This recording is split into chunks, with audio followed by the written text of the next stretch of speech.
Assalamualaikum warahmatullahi wabarakatuh. Kali ini Mimin akan menceritakan kisah seorang pemuda dan teror sosok menyeramkan. Andi, seorang pemuda berusia 27 tahun, menjalani rutinitas yang melelahkan setiap harinya. Sebagai buruh pabrik di pinggiran kota, ia bekerja dari pagi hingga malam demi menghidupi keluarganya. Setiap malam, Andi harus pulang melintasi jalan sepi yang membelah hutan kecil dan sawah, jalur yang sudah dikenal angker oleh warga sekitar. Namun, Andi tak pernah mempedulikan cerita-cerita seram yang sering ia dengar. Baginya, itu hanyalah mitos yang digunakan orang untuk menakut-nakuti. Malam itu, seperti biasanya, Andi pulang kerja dengan rasa lelah yang menghantam tubuhnya. Waktu sudah menunjukkan pukul 11 malam, dan suasana di luar begitu sepi. Hanya suara angin dan deru motor yang menemani perjalanannya. Lampu motornya yang redup tampak tak cukup untuk menerangi kegelapan yang menyelimuti jalan, namun Andi tetap melaju dengan tenang, mencoba menyelesaikan perjalanan secepat mungkin agar segera tiba di rumah. Tiba-tiba, di tengah keheningan itu, Andi mendengar suara yang tidak biasa. Suara langkah berat yang terdengar samar-samar dari arah hutan di sebelah jalan.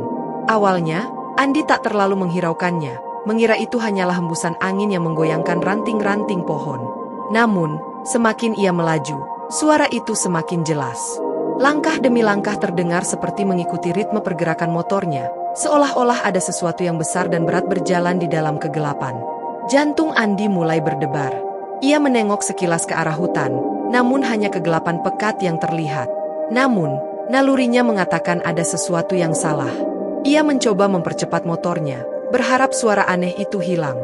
Tetapi, langkah-langkah itu justru semakin mendekat, dan kali ini lebih cepat. Keringat dingin mulai mengalir di dahinya. Andi tidak berani menoleh lagi. Kemudian, dari sudut matanya, Andi melihatnya, sesosok bayangan besar yang berdiri di antara pepohonan. Tubuhnya terlalu tinggi untuk manusia biasa, bahkan jauh lebih besar dari orang yang pernah ia lihat. Sosok itu tampak tak bergerak, hanya berdiri di sana, mengawasi. Wajahnya tak terlihat jelas dalam gelap, namun kehadirannya begitu menakutkan, seolah memancarkan aura ancaman yang tak bisa dijelaskan. Andi terperangkap dalam rasa takut yang mencekam. Ia segera mempercepat laju motornya, berharap bisa segera keluar dari jalan itu. Suara langkah yang tadi terdengar berat kini lenyap, namun bayangan sosok besar itu terus membekas dalam pikirannya. Hati Andi berdebar keras, perasaannya campur aduk antara tidak percaya dan ketakutan. Setelah beberapa menit yang terasa seperti selamanya, Andi akhirnya tiba di jalan utama yang lebih ramai dan terang. Ia merasa lega, namun bayangan sosok tinggi besar itu tidak hilang dari benaknya. Ia terus teringat pada sosok itu, pada suara langkah yang terdengar begitu nyata di tengah malam. Sesampainya di rumah, Andi mencoba menenangkan dirinya. Ia berpikir mungkin hanya kelelahan atau halusinasi yang disebabkan oleh otaknya yang terlalu penat setelah bekerja seharian. Namun, jauh di lubuk hatinya, Andi tahu bahwa apa yang ia lihat bukan sekadar bayangan. Ada sesuatu yang mengikuti, dan entah mengapa, ia merasa ini baru permulaan dari teror yang lebih besar. Setelah malam itu, Andi tidak pernah merasa benar-benar tenang. Sosok mengerikan yang dilihatnya di tepi jalan selalu menghantui pikirannya. Ia mencoba meyakinkan dirinya bahwa itu hanya hayalan, sesuatu yang dihasilkan oleh kelelahan dan suasana jalanan yang gelap. Namun, perasaan takut itu terus membesar, seolah-olah ada yang salah, sesuatu yang nyata namun tidak bisa dijelaskan. Setiap malam setelah bekerja, Andi harus kembali melewati jalan sepi yang sama. Dan setiap kali, kegelapan di sekitar jalan itu tampak lebih pekat, seakan-akan menelan cahaya lampu motornya. Meski tidak selalu melihat sosok itu lagi, Andi mulai merasakan keberadaannya, seolah bayangan besar itu mengawasi dari kejauhan. Suara langkah berat yang pernah didengarnya kini terngiang di telinga, seperti gema yang tak pernah benar-benar hilang. Andi tidak bisa melupakan suara langkah itu. Kadang-kadang, di tengah malam, ia terbangun dari tidurnya dengan tubuh berkeringat, masih bisa mendengar suara langkah itu dalam mimpinya. Ia selalu terbangun dengan rasa gelisah, matanya menyapu seluruh sudut kamarnya yang gelap, takut kalau sosok tinggi besar itu mungkin sedang berdiri di sana, mengintip dari bayangan. Tetapi, meski sosok itu tak pernah muncul dalam bentuk nyata di rumahnya, rasa takut Andi tidak pernah benar-benar pergi. Pekerjaan di pabrik yang semula bisa mengalihkan perhatiannya, kini tak lagi membantu. Di siang hari, saat bekerja, Andi seringkali merasa seperti ada sesuatu yang memperhatikannya dari jauh. Beberapa kali, ketika sedang bekerja di lini produksi, ia melihat bayangan dari sudut matanya, seperti sesosok tinggi besar, sama seperti yang ia lihat malam itu, namun setiap kali ia menoleh, tidak ada apa-apa. Bayangan itu lenyap seketika, seolah hanya bermain di tepi penglihatannya. Teman-teman Andi mulai menyadari perubahan sikapnya. Ia seringkali terlihat termenung dan tidak fokus. Ketika salah satu temannya bertanya, Andi hanya menjawab dengan senyum tipis, berusaha menyembunyikan kecemasannya. Namun, di balik senyumnya, Andi tahu ada sesuatu yang sangat salah. Sosok itu tidak pernah benar-benar pergi. Ia hanya menunggu saat yang tepat untuk muncul kembali. Ketakutan yang dirasakannya semakin meresap dalam kehidupan sehari-hari. Malam-malam yang biasanya Andi gunakan untuk beristirahat kini berubah menjadi mimpi buruk tanpa akhir. Ia takut untuk memejamkan mata, takut akan mimpi yang seakan-akan begitu nyata. Dalam mimpinya, sosok tinggi besar itu muncul, lebih dekat dari sebelumnya. Tangan panjangnya terjulur, seolah-olah siap menangkap Andi. Saat sosok itu mendekat, Andi selalu terbangun, terengah-engah, seakan-akan ia baru saja melarikan diri dari kematian. Ketika Andi bercerita kepada teman-teman kerjanya tentang apa yang dialaminya, tak ada yang percaya. Mereka menganggapnya hanya stres karena beban pekerjaan. "Mungkin kamu terlalu lelah," kata salah satu temannya. "Jangan pikirkan terlalu dalam. Itu cuma imajinasi." Namun, bagi Andi, semua itu terasa sangat nyata. Semakin ia mencoba melupakan kejadian malam itu, semakin bayangan sosok besar itu muncul dalam kehidupannya. Bukan hanya di mimpi atau dalam perjalanan pulang kerja, tapi juga di siang hari. Pernah suatu kali, saat ia sedang duduk di rumah, ia melihat bayangan besar itu di luar jendela, berdiri diam di bawah pohon. Andi terlonjak, berlari ke jendela untuk melihat lebih jelas. Namun saat ia tiba, bayangan itu sudah menghilang. Tidak ada apa-apa di sana, hanya keheningan malam dan pepohonan yang berayun tertiup angin. Perasaan diikuti oleh sesuatu yang tak terlihat semakin kuat. Kadang, bahkan saat ia berjalan di sekitar rumah, ia merasakan seolah ada yang mengawasinya dari sudut gelap. Andi tak lagi bisa merasa aman dimanapun. Paranoia mulai menguasai hidupnya, membuatnya gelisah setiap saat. Keluarganya mulai menyadari ada yang tidak beres. Ibunya sering menanyakan mengapa Andi tampak murung dan tidak ceria seperti dulu. Tapi Andi tidak tahu bagaimana menjelaskan apa yang dialaminya. Bagaimana ia bisa menceritakan bahwa ia dihantui oleh bayangan yang mungkin hanya ada dalam pikirannya, atau mungkin benar-benar nyata? Andi takut dianggap gila, takut tak ada yang akan percaya pada ketakutan yang semakin nyata dalam hidupnya. Malam demi malam berlalu, dan teror itu tidak pernah pergi. Bayangan sosok tinggi besar itu seolah-olah menjadi bagian dari hidup Andi, selalu mengintai dari balik kegelapan, menunggu saat yang tepat untuk muncul lagi. Hari-hari Andi berlalu dengan kecemasan yang semakin mendalam. Ketakutan akan sosok besar yang dilihatnya di jalan malam itu mulai menguasai hidupnya. Ia tak lagi bisa menjalani rutinitas seperti biasa. Sosok itu, meskipun tak selalu tampak nyata di hadapannya, seolah-olah mengawasi setiap langkahnya. Ketakutan itu merayap tak hanya di malam hari, tapi kini juga di siang hari, seakan-akan tak ada waktu atau tempat yang aman bagi Andi. Malam-malam yang panjang selalu diwarnai mimpi buruk. Dalam mimpinya, Andi seringkali berada di tempat yang gelap, seperti hutan atau jalanan sepi yang biasa ia lalui. Di sana, ia mendengar suara langkah berat yang bergema, menghampirinya dengan semakin cepat. Di sudut-sudut pandangan, Andi selalu melihat sosok itu. Makin lama makin dekat, dengan tangan-tangan panjang yang hampir menyentuh tanah dan tubuh tinggi besar yang bayangannya menutupi cahaya bulan. Sosok itu tidak pernah berbicara, hanya diam dan terus mengintip, seolah-olah menikmati ketakutan Andi. Andi selalu terbangun dengan tubuh berkeringat dan napas tersengal-sengal, seperti baru saja melarikan diri dari maut. Setiap kali, perasaan panik menyeruak ke dalam dirinya. Ia mulai takut untuk tidur, takut harus menghadapi sosok itu lagi. Meski begitu, rasa lelah akhirnya selalu memaksanya tertidur, dan mimpi buruk yang sama kembali berulang. Keadaan semakin memburuk. Kini Andi mulai merasakan kehadiran sosok itu bahkan saat ia terjaga. Suatu malam, ketika ia sedang duduk di ruang tamu rumahnya, ia merasakan sesuatu yang dingin merayap di balik tengkuknya, seperti tatapan yang menusuk dari belakang. Jantungnya berdegup kencang.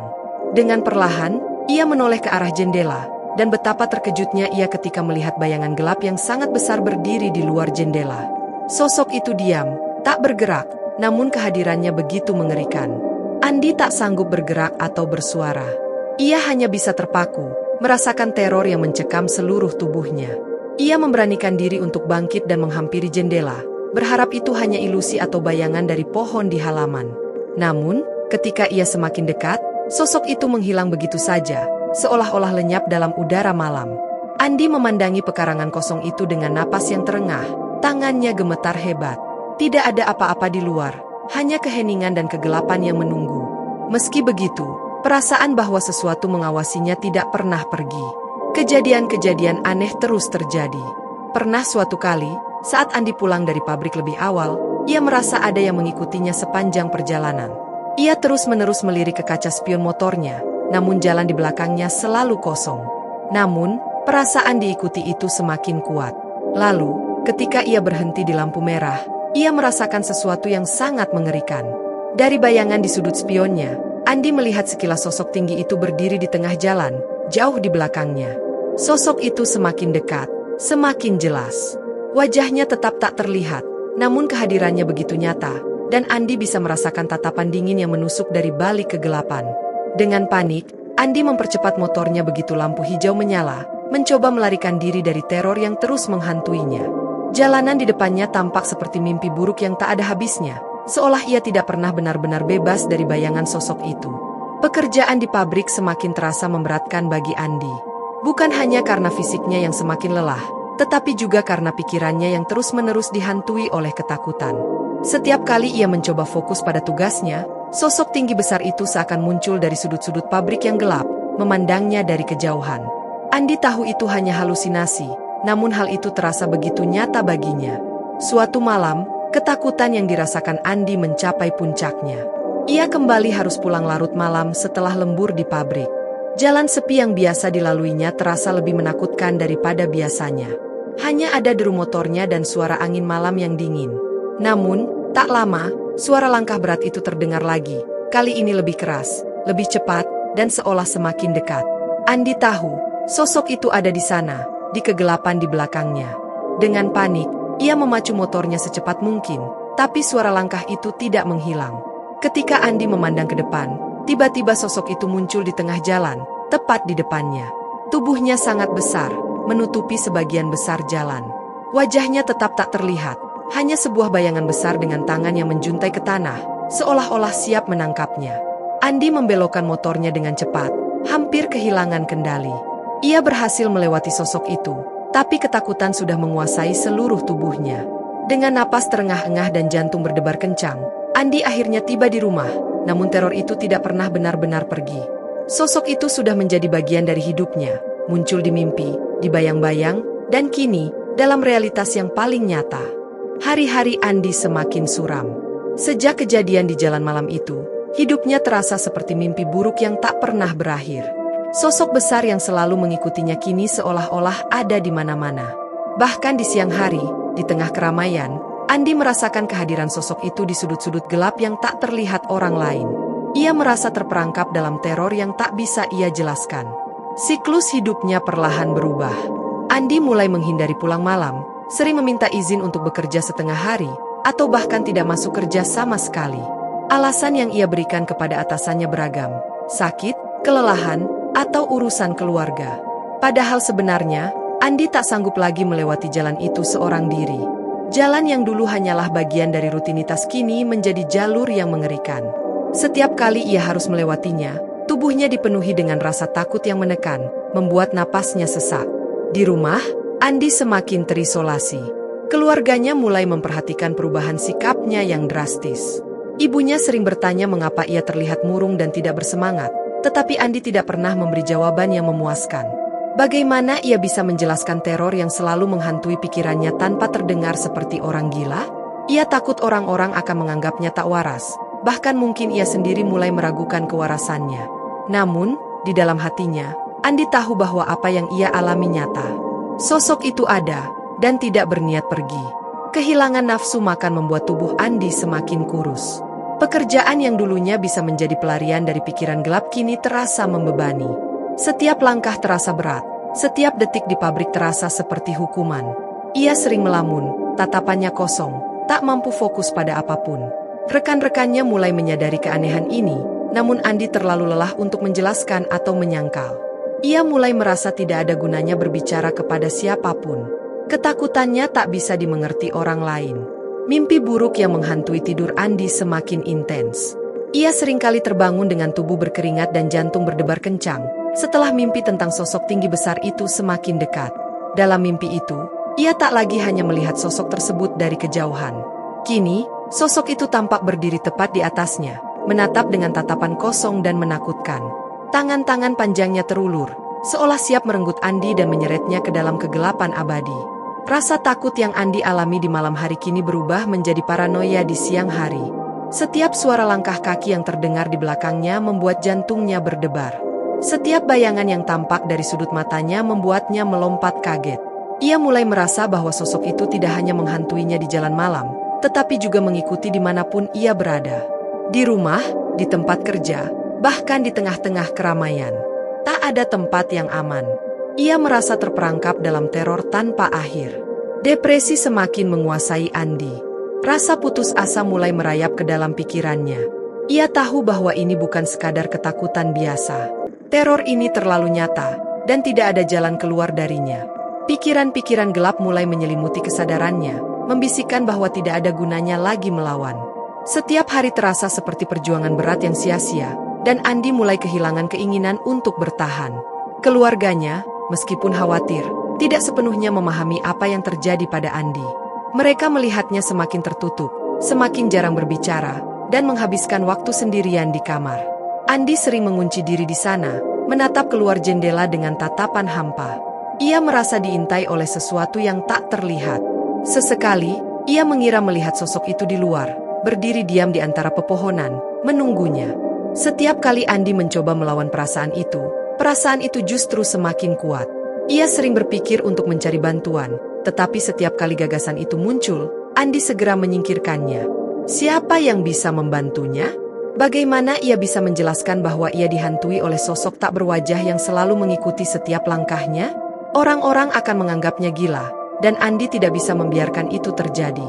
Perlahan, ia menyadari bahwa satu-satunya jalan keluar dari teror ini mungkin adalah mengakhirinya sendiri. Pada malam-malam tertentu, Andi duduk sendirian di kamarnya, terjaga hingga larut malam, hanya ditemani oleh suara angin di luar jendela. Ia merasa seperti terperangkap dalam dua dunia, dunia nyata yang tak lagi terasa familiar, dan dunia gelap yang dipenuhi oleh sosok mengerikan itu. Setiap suara langkah, setiap bayangan, setiap detik yang berlalu terasa seperti ancaman baru. Ia tak sanggup lagi menanggung beban ini. Dan perlahan, Andi mulai menyadari bahwa ketakutan terbesarnya bukanlah sosok itu sendiri, melainkan rasa putus asa yang semakin dalam, menggerogoti hatinya hingga hanya tersisa kehampaan. Di titik ini, depresi telah mencekik Andi dengan sangat kuat. Ia merasa tersesat dalam kegelapan, dan tidak ada jalan kembali. Malam itu, suasana rumah Andi terasa lebih sunyi dari biasanya. Hawa dingin menyelimuti, seakan-akan membawa kabar buruk yang tak terhindarkan. Di kamar, Andi duduk di sudut tempat tidurnya dengan tatapan kosong, menatap jendela yang setengah terbuka. Angin malam menyusup masuk, menggoyangkan tirai dengan pelan, menciptakan suara gemerisik yang aneh dan menambah kecanggungan malam itu. Pikirannya penuh dengan keputusasaan. Teror yang ia rasakan selama berminggu-minggu kini mencapai puncaknya. Sosok mengerikan yang selalu mengikuti dan menghantuinya di setiap sudut hidupnya seolah-olah telah sepenuhnya menguasai pikirannya. Andi tak lagi bisa membedakan antara realitas dan bayang-bayang yang terus-menerus menyertainya. Kegelapan yang dibawa oleh sosok itu kini merasuki setiap celah dalam jiwanya. Tak ada lagi tempat aman, tak ada lagi waktu yang tenang. Semua berubah menjadi satu mimpi buruk yang tak berkesudahan. Setiap kali Andi menutup matanya, sosok itu selalu muncul. Ia bisa melihat tubuh besar itu berdiri di tengah jalan, menatapnya dengan tatapan kosong yang menyeramkan. Wajah sosok itu tak pernah terlihat jelas, namun kehadirannya begitu menakutkan dan nyata. Andi tak bisa lagi menghindar. Setiap kali ia mencoba melupakan sosok itu, bayangan tersebut justru semakin jelas, semakin nyata. Seakan-akan, sosok itu semakin mendekat, meraih jiwanya sedikit demi sedikit. Andi menatap meja di sebelah tempat tidurnya, di mana tergeletak sebuah pisau dapur yang ia ambil tanpa alasan jelas beberapa jam sebelumnya. Ia tidak pernah berniat menggunakannya untuk hal yang berbahaya, setidaknya begitulah yang ia pikirkan pada awalnya. Namun, semakin lama ia menatap benda itu, semakin jelas satu pemikiran yang menguasai pikirannya. Hanya dengan mengakhiri semuanya, teror ini akan berakhir. Hanya dengan pergi, ia bisa bebas dari bayangan yang terus menghantuinya. Andi mulai menangis dalam keheningan malam, sesuatu yang jarang ia lakukan. Tangisan itu bukanlah tangisan ketakutan, melainkan tangisan keputusasaan, ketidakberdayaan. Ia merasa benar-benar sendirian, seolah-olah dunia di sekitarnya telah menjauh, dan hanya ada ia dan sosok itu. Sosok yang telah menghancurkan setiap harapan yang tersisa dalam hidupnya. Di tengah tangisannya, Andi merasa sosok itu semakin mendekat. Di balik tirai yang bergoyang oleh angin, ia merasakan kehadiran yang sangat kuat, lebih kuat dari sebelumnya. Tanpa berpikir, Andi menoleh ke jendela. Dan di sana, di balik kegelapan, sosok besar itu berdiri. Kali ini, sosok itu tidak berada jauh. Ia berdiri hanya beberapa meter dari jendela, diam tak bergerak, namun kehadirannya begitu menekan. Wajahnya masih tak terlihat, tertutup bayangan, namun tatapannya terasa begitu nyata, begitu dingin. Andi terkejut, tubuhnya gemetar hebat. Ia tahu, ini bukan mimpi. Sosok itu ada di sana, lebih nyata dari sebelumnya. Seluruh tubuhnya terasa beku, dan otaknya tak mampu lagi memproses kenyataan yang ada di hadapannya. Sosok itu tak bergerak, namun tatapannya seolah-olah berbicara. Andi bisa merasakan pesan yang ditinggalkannya, pesan yang tak terucapkan namun begitu jelas. Sudah waktunya. Tak sanggup lagi menahan tekanan, Andi bangkit dari tempat tidurnya, perlahan-lahan mendekati meja di mana pisau itu tergeletak. Tangannya gemetar saat ia meraihnya, namun ada ketenangan yang aneh dalam gerakannya. Rasa takut yang sebelumnya begitu besar kini berganti dengan kepasrahan. Dalam pikirannya yang kacau, Andi yakin bahwa ini satu-satunya cara untuk mengakhiri semua penderitaan yang ia rasakan. Ia percaya, dengan mengambil langkah ini, sosok itu akan berhenti menghantuinya. Semua akan berakhir. Ia menatap pisau di tangannya, napasnya terputus-putus, namun pikirannya telah tertutup oleh kabut keputusasaan. Tidak ada suara lain di malam itu kecuali detak jantungnya yang semakin kencang. Sosok itu tetap diam di luar, seolah menunggu. Detik demi detik berlalu, hingga akhirnya Andi merasa bahwa tidak ada lagi pilihan lain. Ia mengangkat pisau itu dengan tangan yang gemetar, perlahan-lahan mengarahkannya ke perutnya sendiri. Tangisannya mereda, berganti dengan perasaan damai yang aneh. Dalam pikirannya, sosok besar itu sudah menunggu, siap untuk pergi bersamanya ke kegelapan. Saat ujung pisau menyentuh kulitnya, Andi merasakan gelombang terakhir ketakutan yang menyeruak dari dalam hatinya. Namun, ia sudah terlalu lelah untuk berjuang. Dengan satu gerakan yang tegas, ia mengarahkan pisau itu ke dalam, merasakan sakit yang tajam menusuk. Darah mulai mengalir, dan tubuhnya limbung, jatuh ke lantai dengan bunyi yang lembut. Detik-detik terakhir Andi diisi oleh kegelapan yang pelan-pelan menyelimuti pandangannya. Namun, anehnya, dalam kegelapan itu, sosok besar yang selalu menghantuinya perlahan-lahan memudar, menghilang seiring dengan kesadaran Andi yang juga memudar. Dan di saat-saat terakhir, sebelum semuanya benar-benar gelap, Andi merasa damai. Sosok itu sudah pergi, dan ia akhirnya bebas, meski dengan cara yang tragis dan tak terduga. Ketika keluarganya menemukannya keesokan paginya, tubuh Andi sudah terbujur kaku di lantai, dengan darah yang telah membasahi lantai kamarnya. Mereka tak pernah mengerti apa yang telah terjadi pada Andi, bahwa ia telah dikalahkan oleh teror yang hanya ia sendiri yang bisa merasakannya.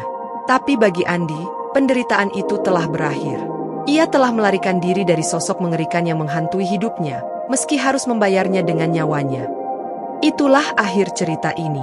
Semoga dapat diambil hikmah dan pembelajaran dari cerita ini. Wassalamualaikum warahmatullahi wabarakatuh.